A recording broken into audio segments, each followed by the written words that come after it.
Hello everyone, Eric Watson here, freelance writer, player of games, writer of words, recorder of videos, and a tabletop role-playing aficionado. Welcome to the Thursday edition by bi-weekly behind-the-scenes DM-only livestream crafting Icewind Dale, which I build, write, and prepare for our next session of Rime of the Frostmaiden.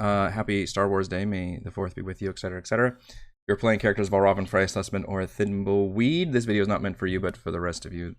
You are welcome, but there will be spoilers. We stream our D&D sessions live on YouTube every Friday. Watch all of these sessions and review videos here on the channel. You can follow me on Twitter at Rogue Watson and join our official Discord server with invite link in the description below. If you'd like to support the channel, please check out patreon.com/Rogue Watson. For our campaign, we use Roll20.net, and for streaming, I use Open Broadcaster software with Streamlabs. I just realized that I jumped ahead a little bit too much with the Mythalar, but this is, by the way, this map is from Evan Tier Games' complete DM's bundle for Rime of the Frostmaiden, which is also where I got the Ethrin Street map. I had completely forgotten about that. I meant to cite that as, because people often ask me where I get maps that are not in the book, and that Ethrin Street map that we used for the Spire entrance fight, as well as I think for a Nothic fight at some point in the campaign, are from this same bundle, which is on the DM's Guild.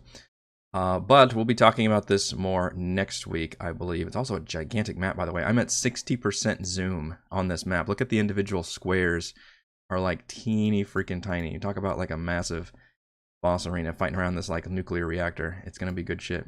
But first, we need to go back and talk about the Eriolarthus boss fight. 2 back-to-back boss fights. Which means that this one, yes, should be challenging, obviously, but is not the final fight.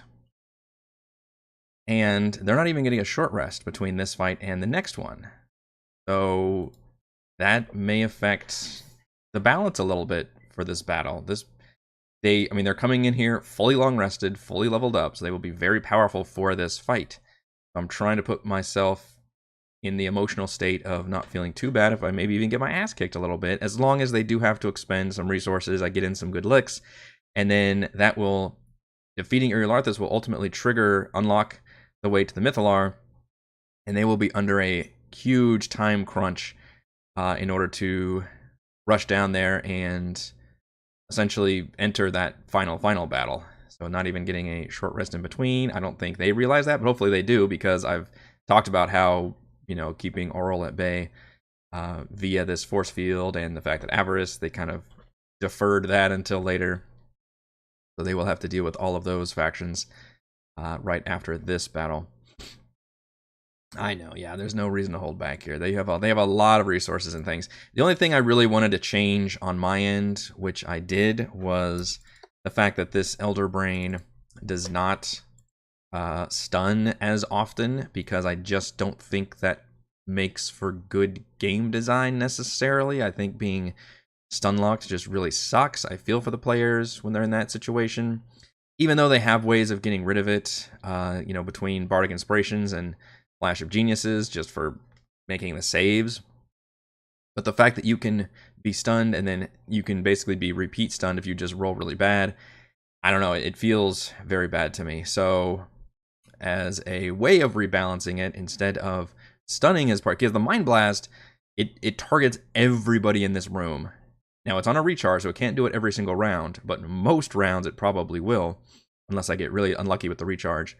But it hits everybody in the room of the players party, and it's a DC 18 intelligence save. They have to take an average of about 30 psychic damage, and then they have to roll on this table, which I have created as the Mind Blast table, and it's a D4. Now one of them is stunned, so essentially I transformed into a, hey, you are stunned, into you have a now 25% chance to be stunned. The other debuffs are, you are slowed, which is the slow spell. You are muddled, which is the synaptic static spell. You have to subtract that D6 from attack rolls, ability checks. Or you are dazed, which I had to just come up with. I have to sneeze.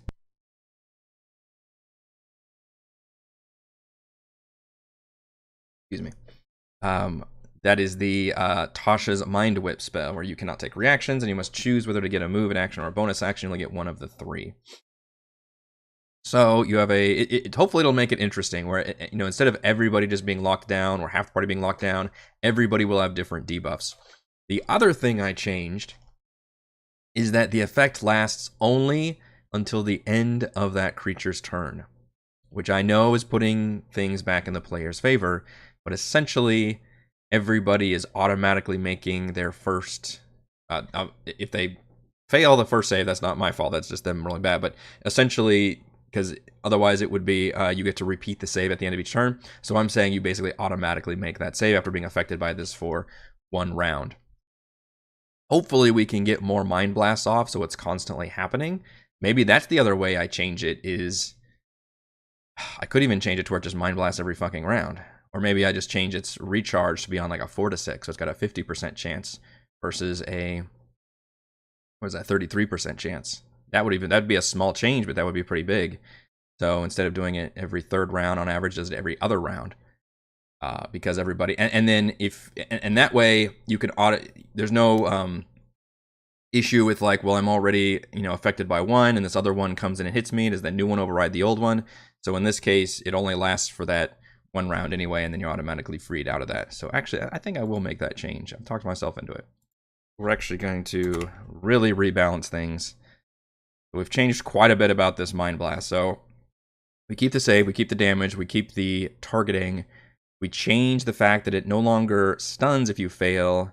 Now you have to roll a d4 table, and you only have a 1 in 4 chance of being stunned, but all 4 are bad things. They're all debuffs that are hopefully all at least interesting to work around.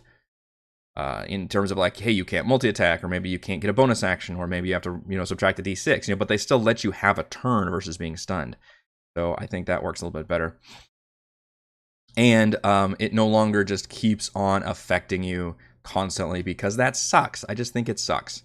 It sucks, especially if you're stunned for that long, to just have to go through that every time. And because this thing can target everybody, there's no targeting challenges here. So I'm really trying to rebalance this.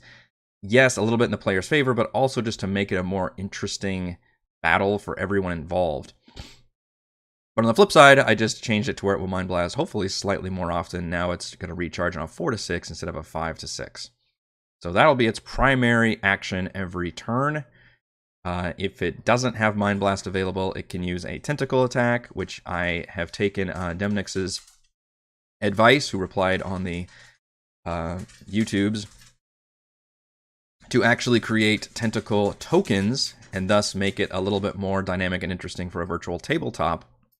And also give the tentacles hit points and armor class, which was also an excellent idea based on the Roper, which is one of the single most interesting creatures. I believe it's an infamous legacy creature in terms of its mechanics, that it can, attack people with these crazy long tendrils and then reel them in towards its mouth. Like, it's just such a cool horror creature. And the way that its mechanics work is just very unique compared to other creatures. I honestly... I wish this were more of the paradigm for creatures in 5e. I feel like instead the Roper is an exception, where it's like just exceptionally interesting in how it works and how it can really just be interesting and combine well with like so many environments, versus just the average creature, which is just, auto attacking all the time and has hit points. So I think I love the Roper. Don't use enough Ropers in my games for sure. Whoops, what did I hit? Hit the back button. Let's go back. So the Roper's tentacles, they also grapple with an escape. This one actually says they're restrained. I don't believe it says that for these tentacles, however. This is just grappled, not restrained. However, the tentacles from the Elder Brain have an ongoing psychic damage ability. So if you remain grappled, you constantly take a little bit of psychic damage every turn. Up to 4 targets grappled at a time. I may get rid of that, actually. Let's get rid of that. Because this is a much bigger brain. And obviously, this is not a standard Elder Brain. This is not supposed to be like a Mind Flayer thing at all. This is an evolved form of the brains in the jars that was all about that Ithrin did to people. So I'm using the template of an Elder Brain, but just kind of modifying the shit out of it, I guess. So we're going to get rid of the limitation of tentacles, because this thing is also like 8 times the size of a normal Elder Brain, so I figure it would have more tentacles. More tentacles! But the Roper has let's see, the roper can have up to 6 tendrils. Each tendril can be attacked, which I think is interesting because players would want to do that, right? That's the very classic, like, I don't know, what's a, you just picture every comic book or movie or something where there's a tentacle creature. Like, most of the time people aren't necessarily like struggling and using their pure muscles and power to just try and get out of it. They're like hacking at it with a sword and like cutting off the tentacles, right? That's the real classic bit, and I want to allow them to do that. I think that's a great idea. In the case of the roper, it actually has hilariously high AC of 20. This thing is just like made out of rock, and each tendril is 10 hit points, immune to poison and psychic damage. I'm actually going to flip that and have it be, I'm going to keep the AC of 10, which this brain tentacle has, because I figure these are really squishy, kind of easy to slice up tentacles, but give them 20 hit points, even though, granted, that's still very, very low, and most players can actually probably get that in one hit. But you know what? That takes up an attack. That takes up one of their attacks right there. Now, I believe this one says, yeah, it does no damage to the roper. I may actually, I don't know. I'm on two minds of that. I could either say the same thing, like it does no damage to the elder brain. Yeah, I probably will, actually. It does no damage, so that it just eats up attacks to do that. But that allows them to at least, if they have multi-attack, they can use a second attack, or at the very least, they're like, well, screw trying to do the strength check to get out of it, which would be actually not that bad, DC 15. We can just hack at it. So I like that. I also increased the reach of the tentacles to 50 feet, so it can basically, and you can see on this map, which I did mean to link. See, where's the link? Here we go. I'm gonna put in a link where I got this map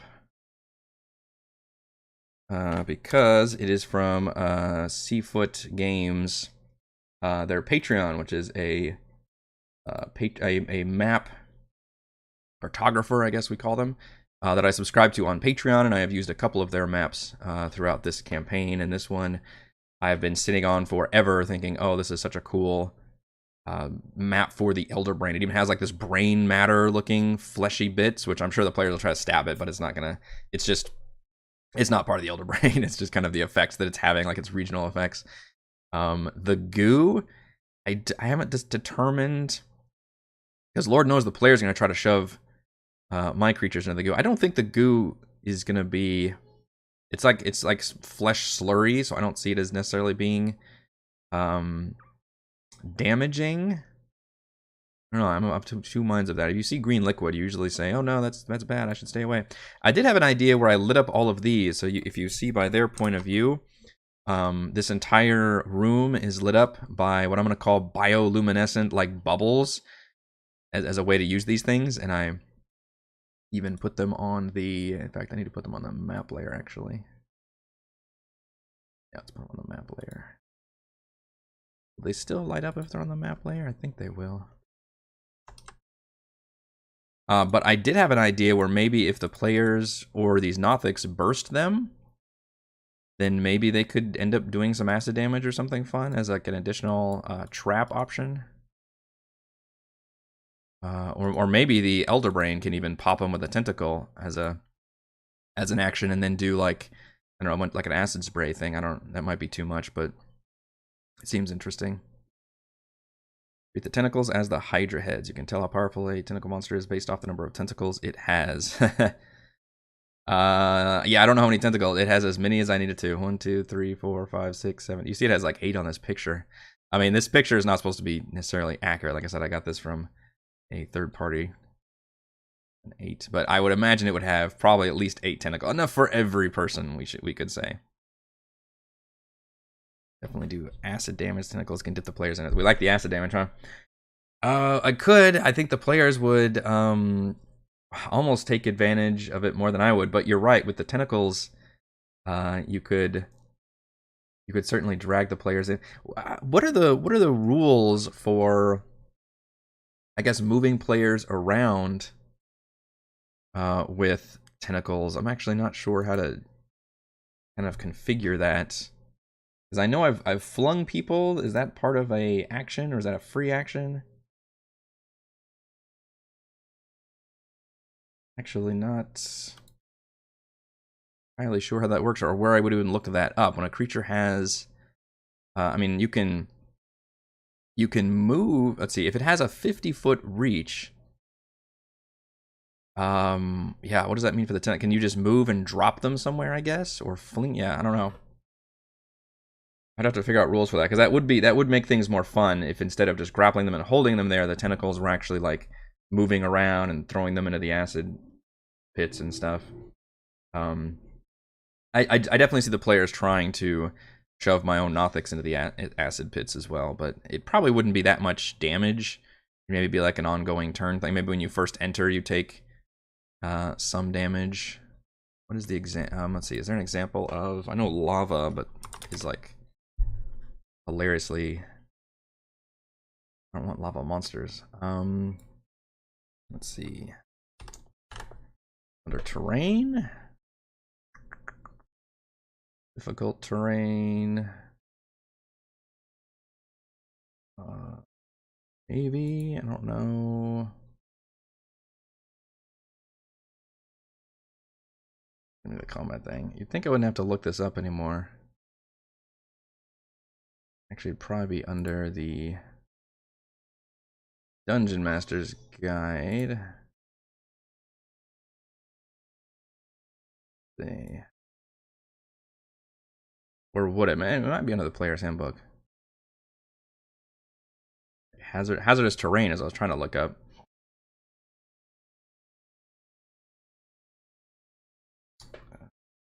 Wilderness survival. Lava's like, yeah, lava's very strong. That's not what I'm going for here. It shouldn't be lava. Let's just search for acid. I don't think it'd be too much to toss them. Oh, 10 feet in the air. Yeah, just so they could take a little bit of falling damage. I wonder why I can't actually get like supplemental rules stuff with I search these things.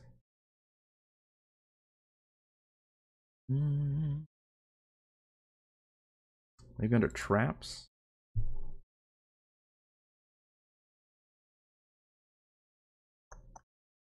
It's kind of a trap.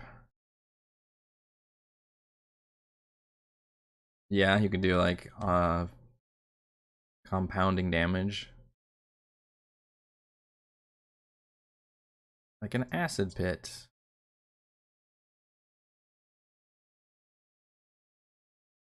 Darts, poison needle, spear, magic traps. This is probably the most important information right here is where do you want to put the DC versus how much damage it does. Damage severity by level. For 11 to 16th, a setback is considered 4d10. Who's using d10s for their traps? My goodness. 4d10. Oh my goodness. Okay. That's an average of 20 damage, I think. Acid damage. The goggles, they do nothing. But you could put the... Well, I don't know. I guess there wouldn't be a DC. I'm literally trying to look up the lava rules. I can't find the lava rules. Because does lava give you a DC, or is it just like, hey, if you fall in the lava, you're just screwed? I might have to look at my actual book for this. And would it be under the player's handbook or not?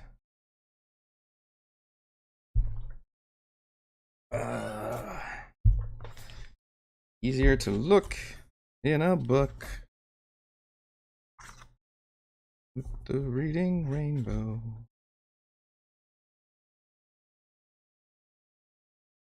See if I can. The index.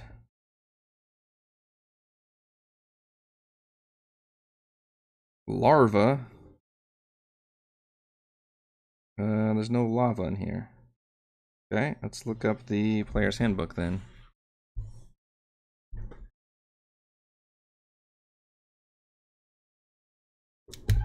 The player's handbook. Yeah, I think keeping track would be actually a huge challenge. Was it really tiny index? I haven't looked at this one in a while. Alright, well, unfortunately, lava does not appear anywhere in the index. As an example, I know there were rules for it. I cannot freaking find it. Does acid appear anywhere? Action. Acid damage. See damage types. Doesn't help me. I know there's. Is there not? Maybe it's by adventure then. I know I've looked at lava damage before. Like there's that part in Prince of the Apocalypse where somebody fell in lava. But was it just written in the actual adventure then? Or at the end of Tomb there was a huge lava pit, right? Alright. Dusting off the Tomb book. Magma damage. Because I know there's a lava pit at the end of this freaking adventure. I will find. Boy, it's been a while since I looked at this book. Alright. Flipping through lava pit. The lava pit is 30 feet below the floor of the room, 100 feet deep. Any creature that falls into the lava or starts its turn there takes 10d10 fire damage. That is... So there's no save. You just take the damage, because you're falling into a vat of that liquid. Now, obviously, it's not going to be 10d10 here. In fact, that would be under, what, deadly? Where was that chart at? 10d10 is considered dangerous for 11 to 16th level players. Yeah, because that's like 50 damage. So no, it's not going to do that much damage. But so we like the idea of making it, which I do think that makes things interesting. You kind of create this nasty, would it be, I guess acid's the most fun. I'm trying to think why a brain would be kind of submerged in acid, though.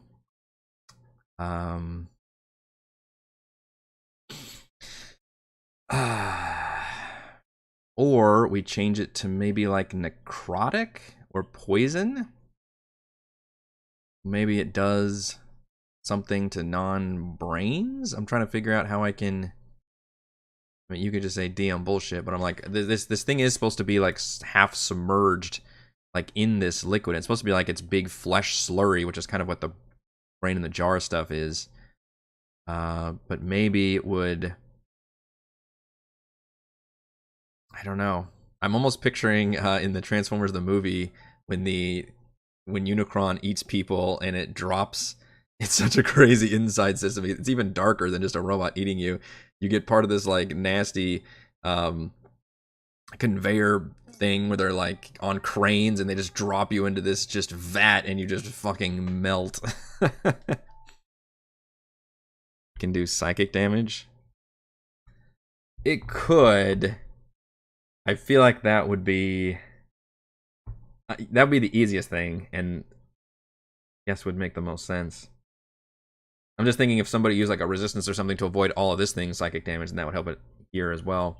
And maybe that would be the surprising thing. It's like, oh, it doesn't do acid damage. It's just doing psychic stuff, because maybe you're like, you suddenly become attuned to the creature's, I don't know, will or thoughts or something.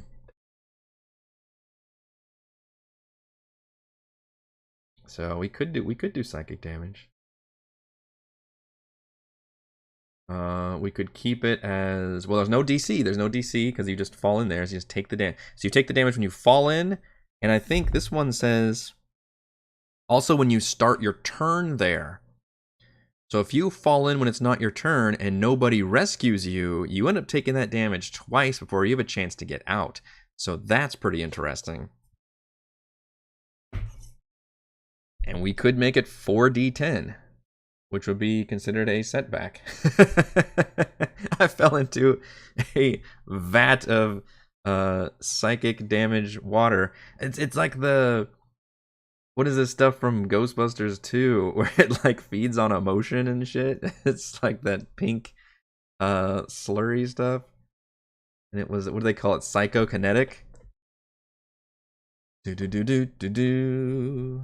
Yes, I'm a Transformers fan, a giant Transformers fan. I have shelves filled with figures and whatnot. Do do do do do do do. Oh, now I got Ghostbusters 2 on the brain. Okay, so we're gonna add the environment of the green liquid. For some reason, I feel like they called it psychokinetic. Psychokinetic flesh slurry. That's gross. The blood is acidic like a xenomorph. Yeah, I guess are the xenomorphs just immune to their own I mean, they'd have to be. You could argue that it's, I don't know, or it's just, it's like the creatures from that Evolution movie where it's like, well, they exist on a different periodic table, so like certain things, was like cyanide isn't deadly to them, but Head and Shoulders is. The dandruff shampoo? I'm making a lot of references in this crafting stream. So think Yawning Portal's a section with lava. Yeah, there's this may be one of the few campaign adventures without lava, which makes sense because we're in Icewind Dale. But lava seems to be a pretty popular hazard to use. So we like the idea of the tentacles, and obviously the tentacles would be immune to all that, which means do I need to add a damage immunity to my brain? Selenium, yes, thank you. Somebody else knows that movie. Underrated, kind of a spiritual successor to Ghostbusters, I feel like. Very early 2000s.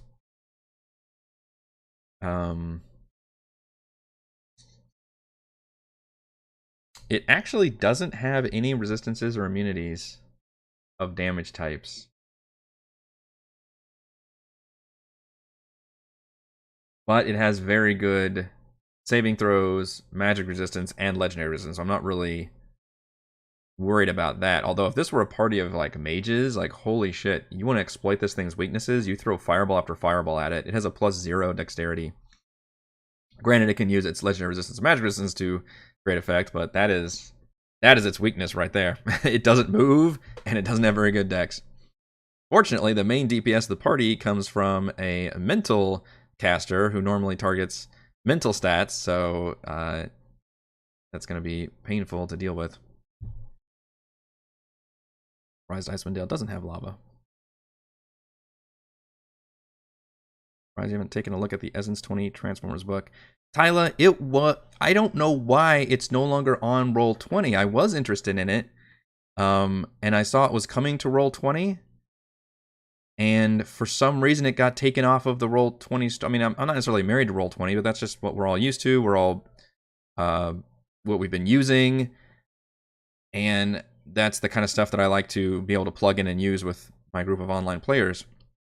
And I was excited to check it out, and then I've seen that it got like removed from the store a couple months ago. I don't know if the licensing fell through or something happened, but I was pretty bummed because I was definitely interested in checking that out. Just like I'm interested in checking out the new Marvel one. That is, what is it called, the multiverse thing or something? And a lot of this will be things that we kind of explore after we finish this campaign, and we just kind of play around with some other systems and worlds and things before starting the next project.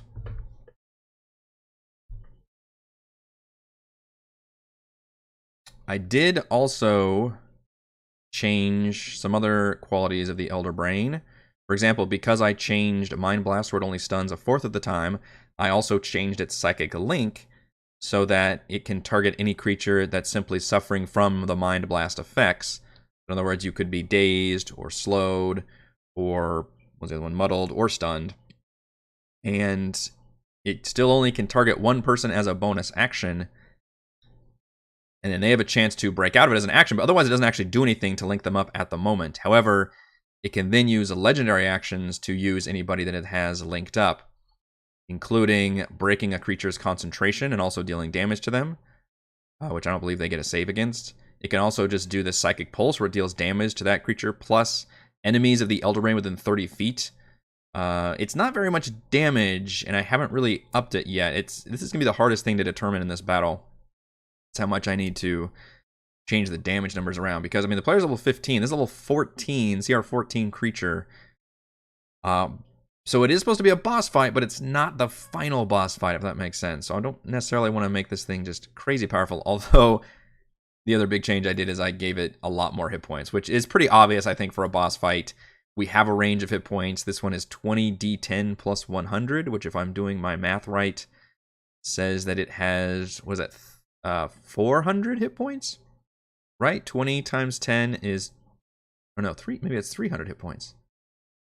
20, good lord, Eric, can you do math? It's been a while. 20 times 10 is 2, okay, so actually a bit more than max hit points, whoops. So max hit points would be 300 hit points. I gave it 350. We'll lower that back down to 300, but we will tentatively, I would not be surprised if you see me cheat this number a little bit during the session, because that's the only thing that I can actually fudge and keep hidden from the players is total hit points. So for now, I'm giving this thing maximum hit points, which I think you should do for any boss regardless. It still only has an AC of 10, so it's going to get hit by shit left and right. Hopefully we can grab people with tentacles and fling them, or just pull them away. I don't believe that would trigger attacks of opportunity if you're being grappled by a tentacle and being flung. Plus, I also gave it an additional legendary action. Well, first of all, I reduced the tentacle to it only takes 1 legendary action and not 2. So I can have, again, hashtag more tentacles. I also gave it the ability to cast Dissonant Whispers as a legendary action. I think that makes a lot of sense for a brain. I think it's a low level. By the way, I watched the Dungeon Dudes YouTube on how to run an Elder Brain, so shout out to Dungeon Dudes. They had some really good tips on there. A lot of it wasn't necessarily relevant for me because they were looking at the traditional Elder Brain as being, you know, a leader of a Mind Flare colony, etc. But in terms of the actual combat mechanics, I like the ability of giving them more psychic-based spells. So I thought letting them cast Dissonant Whispers as a legendary action is pretty damn helpful. As a way of, again, creating space between it and the party. And it triggers attacks of opportunity from either the brain itself, because the brain could use a tentacle attack if it's in melee, or any of the Nothic creatures we can use, because it's the one where they forces the target, if they fail to save, they have to use their reaction to move and use their speed, which does trigger attacks of opportunity, which is why it's such a great freaking spell. Write down, let's see. So it's going to be 4d10 falling into... So still haven't quite decided what kind of damage type it's going to be. I'm kind of moved between, I think, acid, just because it's green and you see green, you mean acid. It's just the video game person in me just wants that to happen. Psychic, I think you could make a case for psychic. It just feels less interesting because this thing is mainly doing psychic damage. Although I guess the tentacles are doing bludgeoning damage. So I guess it does do a little bit of different types of hits as well. That'll teach Valravn, yeah. As a legendary action. So I'm also tempted, has anybody experimented with this? Because legendary actions I find very tricky to use in a big scale combat. First of all, you're pretty much only going to use legendary actions during your big marquee combat encounters. And by that I mean these are session long tactical combat encounters, the climax of a thing. Has anybody experimented with just putting legendary actions at very specific, like, initiative count intervals? Because what I like about layer actions is that it's always on initiative 20, and that is very easy for me to keep track of. Because it's on the initiative tracker, and I can immediately say, okay, initiative 20, this happens. And the next round, initiative 20, this happens. Legendary actions, though, are very difficult for me to keep track of, because you just have to, like, you have to interrupt the players. You'll be like, oh, and then this happens in between things. You have to determine, like, when the best time to use it is. Oh, no. Raptors. Oh, my goodness. Okay. Run and tell me there's dinosaurs on our show.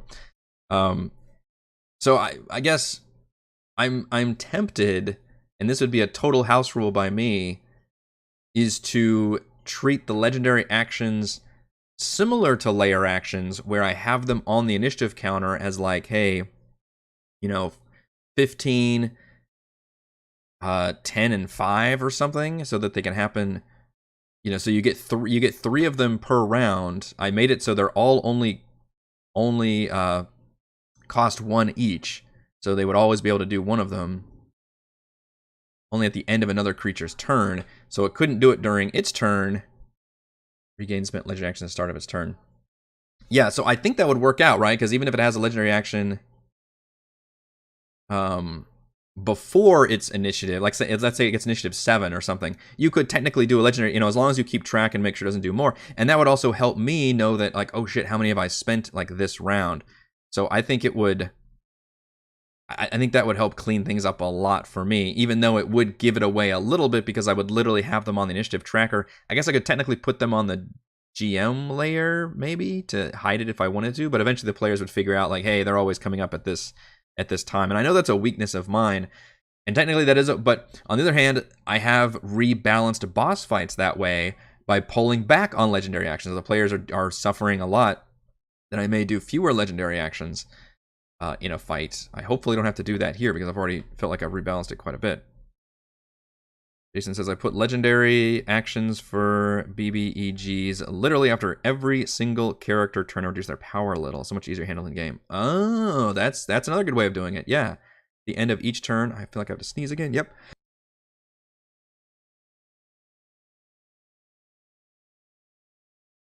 Oh my gosh. At least I've been feeling them coming on. That's actually not a bad idea, but that does increase. Yeah, raptors is a great idea. And also, the older brain has enslaved some raptors that appear out of the acid pits.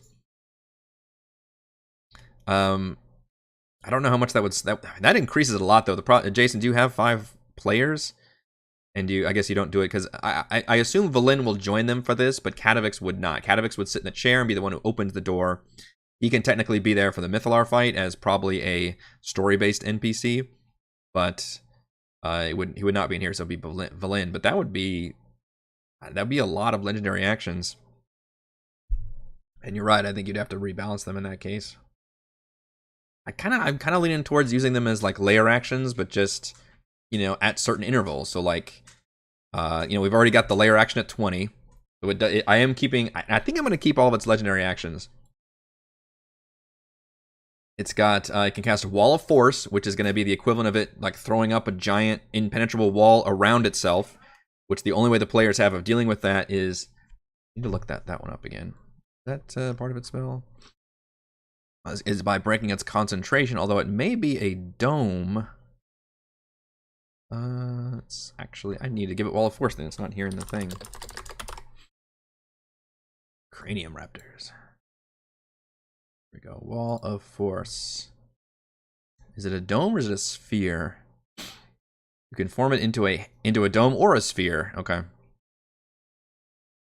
I was thinking one interesting thing, if the martial players really get frustrated that I put an impenetrable dome around it, I could have it be a sphere, then I could technically maybe have the underside of it being, because also how do you, and it may have to be a dome because otherwise how does it have its tentacles still come out, right? So it'd have to be a dome.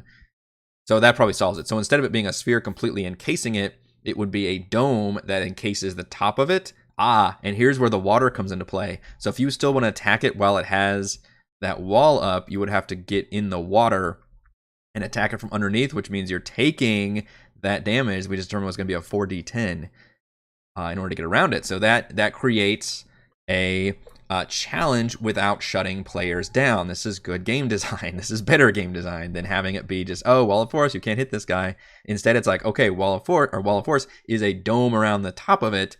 And then they'll be like, well, wait a minute, why are the tentacles coming out? I was like, well, you can see that the dome extends and stops at the water. So that means you have to get in the water where it's all nice and damagey, and then follow the rules for underwater combat as well, which means I think you take, or you have a disadvantage on attacks unless they are certain weapon types. You could roll 3d20 and secret use those images to keep them from guessing when you use them each round. Yeah, that kind of adds the complexity on my end. I'm trying to make it easy on myself because I know one of my weaknesses is running these big, complicated combat encounters with multiple things happening. And, you know, trying to keep everything moving and fresh and trying to get it all in our relatively short session time. 5 players for Rime and gave her legendary actions after every turn, but I really tweaked them down a lot. Completely redid her, though. I mean, I am also going to have to redo Oral a bit. I do like the idea of her going through multiple forms, but I may change that to like 2 forms and make the 2 forms a lot stronger versus the 3 forms. And I'll just have to scale her up anyway because the player's going to be way, way higher level than they would be taking on Oral.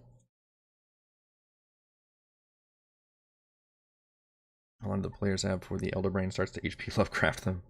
The Elder Brain does have some creepy stuff it can do. That Modify Memory spell, and it's supposed to be able to do creepy things with the Psychic Link. This is not... I'm using the Elder Brain template, but this is not like a creepy alien mind flayer. Elder Brain, this is a wizard an ancient, powerful wizard who went through a transformation process to become an immortal brain, which obviously that has an effect on him.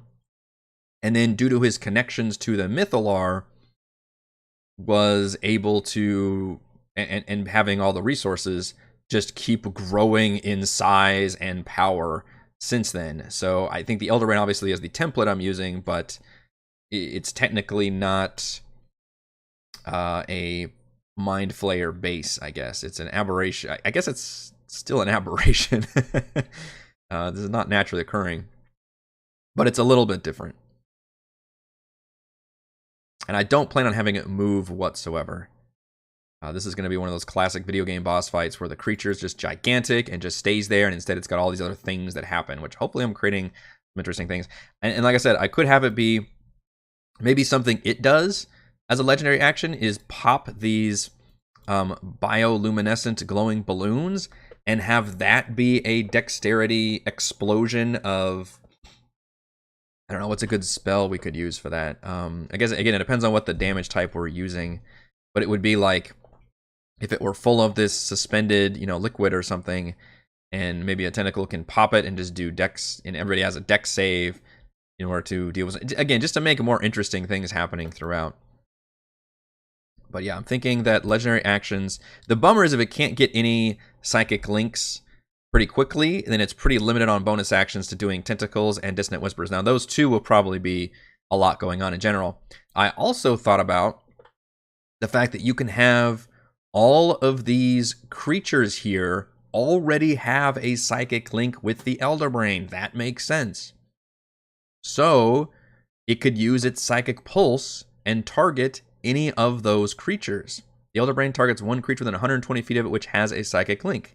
The target, so unfortunately it does do damage to that creature, and enemies of the Elder Brain within 30 feet of the target take 3d6 psychic damage. So basically, as long as I'm willing to deal damage, it can just, which I think is a kind of a cool visual thing. You just see one of the creatures suddenly clutch its head, the brain throbs, and it just spills out psychic damage to everybody around it. I think that's a pretty cool legendary action.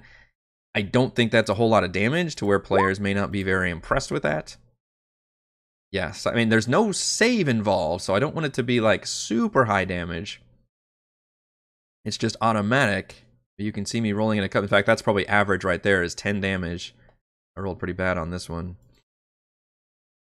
11 damage on that one. 12. Okay, I'm getting slightly better each time. But as a legendary action, hopefully, would that be enough damage? We need to up the damage on that sucker. Maybe just a little bit. Although it does deal damage to my own creatures as well. And then the other thing we need to talk about is how many minions to use, which is the other big way I can balance this fight. Again, it's not a traditional Mind Flayer, so I don't have a lot of like Intellect Devours or anything like that. This is not meant to be that kind of dungeon battle. Instead, it's the Nothics are the really obvious choice, and as written in the book, which this whole boss battle comes very far from the book, it is always supported by Nothics. Uriel Arthas, he's a demi-lich in the book, because the Nothics are like the regular wizards who basically didn't undergo the Brain in the Jar transformation and were just corrupted by Aetherin crashing and all the nasty arcane shit happening that just turned them into Nothics. So I'm using Nothics as minions, which Nothics are pretty solid. And I have those extra Nothic stat blocks from Expanded Towers of Aetherin including the Nothic Stalker, which is kind of a fun little rogue with like twice as many hit points. I'm probably not going to use the Nothic Spellcaster, but maybe I should, because we haven't actually seen it really used yet. I may actually add that one in there. As written, there's a cool idea that I don't think I'm going to use because I've used a lot of living spells already. If I was smart, I would have done this the first time. But in the boss fight, there's a living demiplane that just sucks people into the zone, you know, into its little boxy thing, which I did use in the library encounter. However, in this case, there are 3 Galvan Magen and 2 Flesh Golems in there, which is fucking crazy. And then because the Flesh Golems heal on lightning damage and the Galvan Magen do lightning damage, which I thought was an amazing combination. But I don't think I can use living spells here. I don't think they would be really appropriate. I kind of made the living spells as being more, you know, they're on their own. I had fun with the little swords in that one situation they just fought, and then we fought a bunch of them at the library. So I don't think I'm going to include the living spells here. What I am going to include is Veneranda, which is the very cool helmed horror with a brain in the jar instead of a normal head. So it's actually those 2 creatures put together. I put the brain in the jar kind of hidden on the beyond the dynamic layer.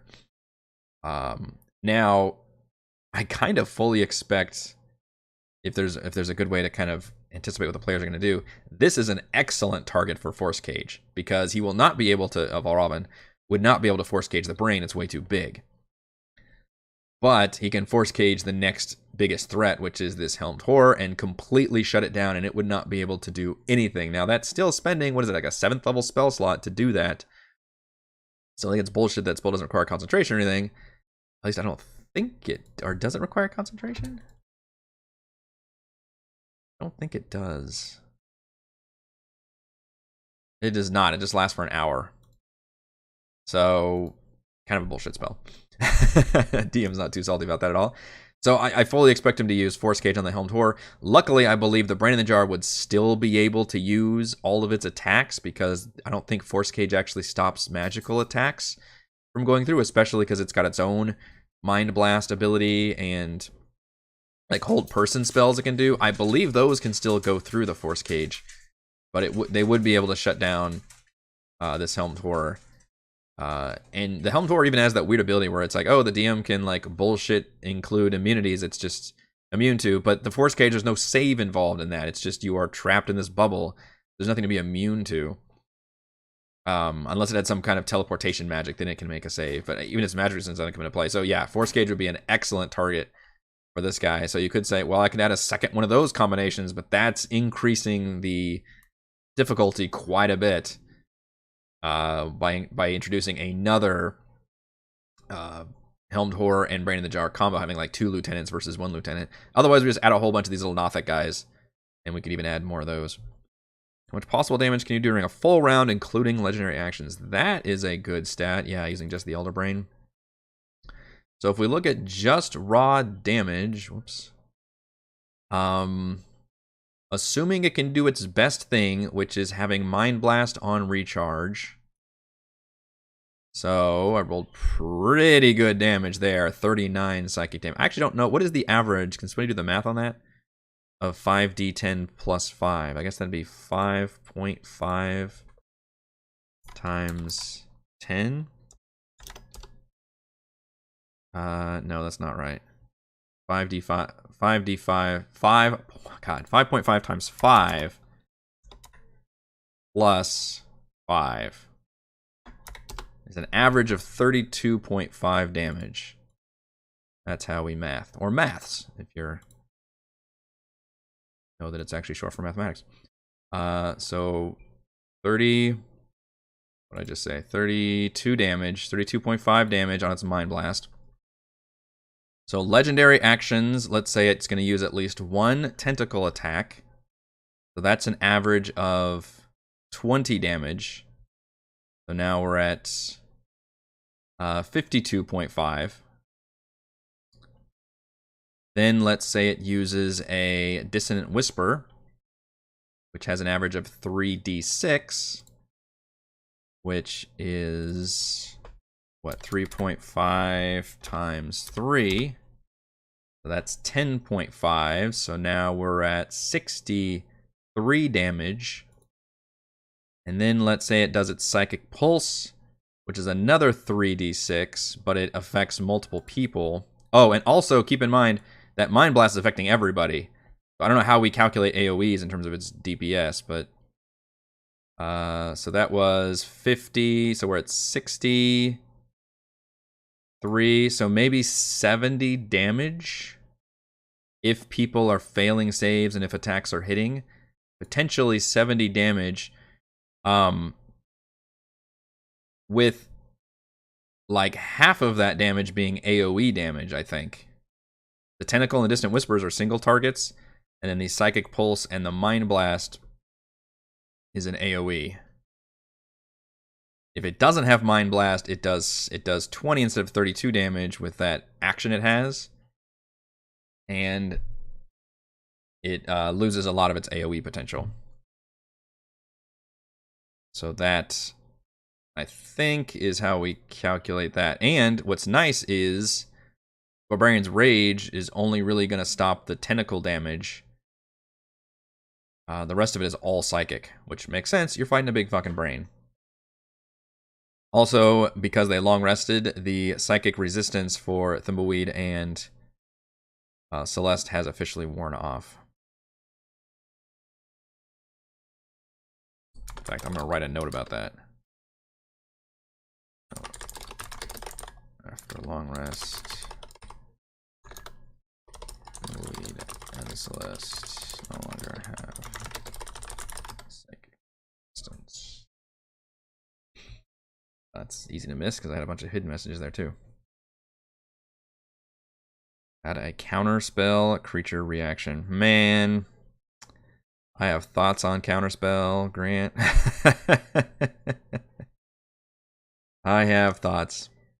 I think it's one of those spells that's great for players and shitty for DMs to use. I'm going to go ahead and say it. And I know a lot of people subscribe to the, hey, if the players are using it, you should too, like Slippery Barbs and all that. And I get that philosophy. But I also think it just kind of sucks a little bit. Now, obviously, I've used Counterspell before. I've not been above using it, but I'm very careful about that. In terms of like just throwing that in there as a thing creatures can use. If you're fighting like a straight up wizard, then yeah, you probably, that should be something you have to deal with if players have access to it. But I'm very wary about just adding that on to creatures. And same thing with the like the hard crowd control stuff, like the hypnotic patterns, the stuns, like those can be bad. How about a magic dead zone anti-magic field? You know, I played around with that a little bit in Etherin. No, I don't think I'll have that here. This is a wizard. He's not gonna have any magic anti-magic zones in here. 70 damage. That's before the brain raptors. Might be able to kill Frey all by herself in like 5 rounds. So are we thinking it does too much damage? Is that what we're worried about? I mean, the one difference is I lowered its tentacle attack to 1 legendary action, and then I added Dissonant Whispers on there. And yeah, that's just what the Elder Brain can do. Now, the players can do a lot. They are fully long rested. They've leveled up to 15. They have a lot of things at their disposal. But the big question is, how many minions do I want to throw at them? I'm probably going to keep the Helmed Horror Brain in the Jar to 1 combo, but I do kind of expect Valravn to force cage it. And the opposite's not enough. Ah, I see. So you're saying, yeah, it shouldn't have to last that many rounds to start killing people.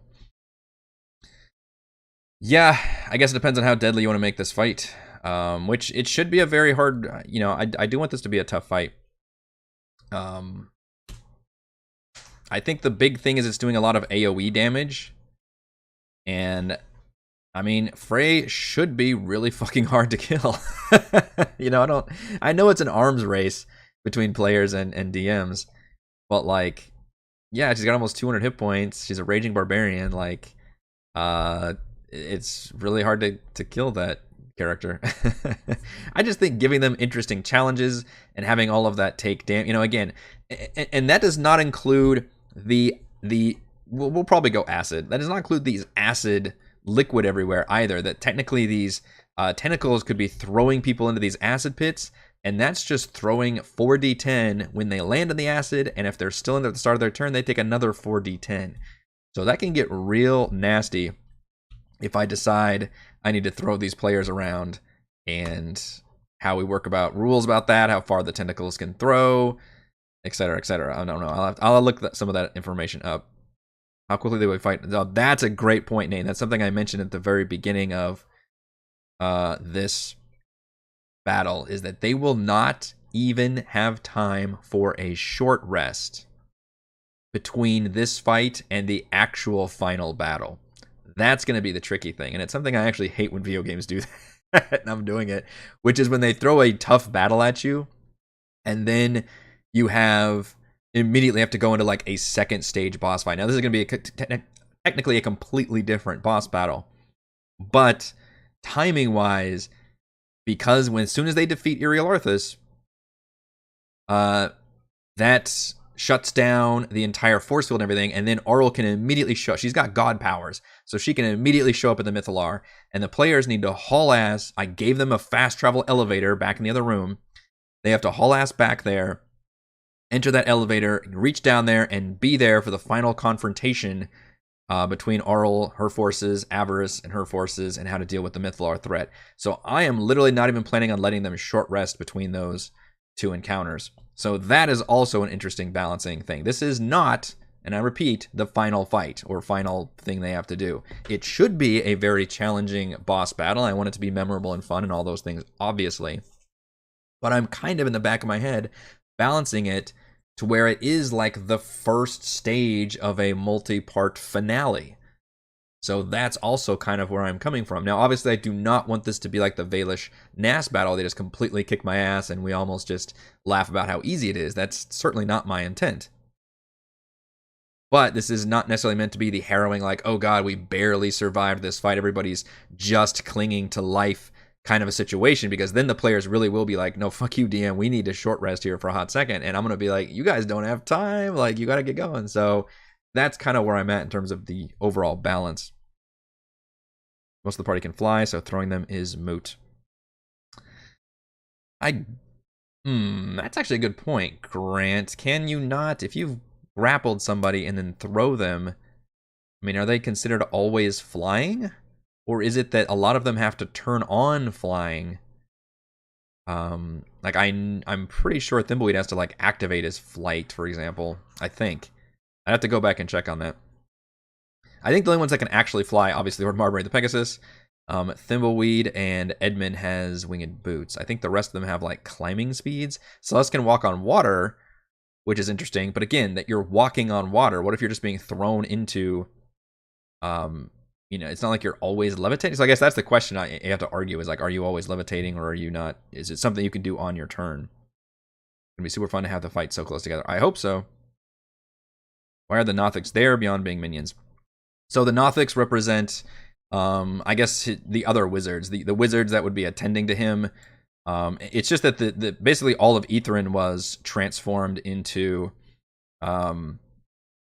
they were either transformed into Nothics, or the very few that were the elite were allowed to ascend into being They were forcibly transformed into brains in a jar. So they represent the rest of Aetherin, basically. So the only other creature I could put in here are the Magen, because the Magen are literally like the manufactured working class of Aetherin. Maybe that would be more interesting. I feel like we've fought kind of a lot of Magen. I just used them previously with a Magen plus Brain in a Jar battle. So I'm tempted to not necessarily use them here and just have the Nothic. I think the Nothics fit the theme a little better, whilst in terms of it being a creepy, like, brain-infested stuff and the whole mind thing, while still making sense that there would be some, like, transformed wizards here. And he would probably even, he's beyond delusional, so he would be like, oh, my friends and, not consorts, but what's, like, the nobility or something, the council. He referred to them as the council, I guess. Council members, you cannot fight wizards like us. And he'll just pretend they're still like wizards and everything and still talk to them, and obviously they're just like growling and things. I have no idea how many to use. That's something I would love to hear more about. We've already hit our time limit on this stream, but right now I've just thrown on there kind of randomly. What do we have? 5 regular Nothics and 2 of the Nothic Stalkers, which are kind of like rogue versions of Nothics with a sneak attack and more hit points. And then we've got the one Helmed Horror plus Brain and Jar combo. I could definitely see myself adding more Nothics. The bad thing is it's going to be hard for me to just add them mid-fight because it's supposed to be like a single chamber room. But I may be talked into adding at least one of the that one more powerful kind of Nothic. What is that one called? The Nothic Preeminent, I think. It's kind of a cool Nothic variant to throw in there. It's a lot. It's a lot to cover. I think we've made great progress this week in designing this fight. Hopefully things will go... hopefully things are just fun. You know, like even just that's what I'm really hoping for. And that's obviously what I'm hoping for every single time. But I'm just trying to make things fun and challenging and be a memorable boss fight while still leaving room for the fact that this is like stage 1 of 2 overall boss fights. But yeah, feel free to comment more on the Discord server or on the YouTubes if you have any more thoughts before it is game time for tomorrow. But otherwise, that is going to be all the time we have for this episode of Crafting Icewind Dale. If you enjoy the content, please do check out patreon.com/RogueWatson. Shouts to Platinum patrons Joe, Will, Thomas, Stan, Brandon, Genocider, David, Eclectic, Roleplay Roll, Christopher, Brian, William, Corey, Koa 1337, Big Nut, John, Chris, Scott, Gene, Eric, Dan, Tyler, Nathan, Camp, Crystal Lake Counselor, Big Shep, Andrew, and Daryl. And gold patrons, RPG, Papercrafts, Pretty Boy, and Yuma, Marcus, Dead Lizard, Lounge, Sam, Lumpy Spuds, Jerome, Nathan, Fasica, Torta, Scott, Refus, Carolyn, and William. Thank you all very much for your support. I will see you for D&D tomorrow night.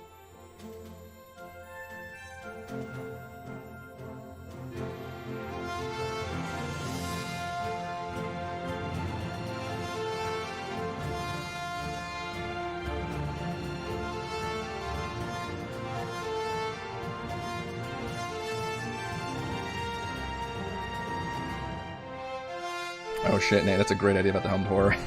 Although it lasts for an hour, so unfortunately I think he'd still be locked out.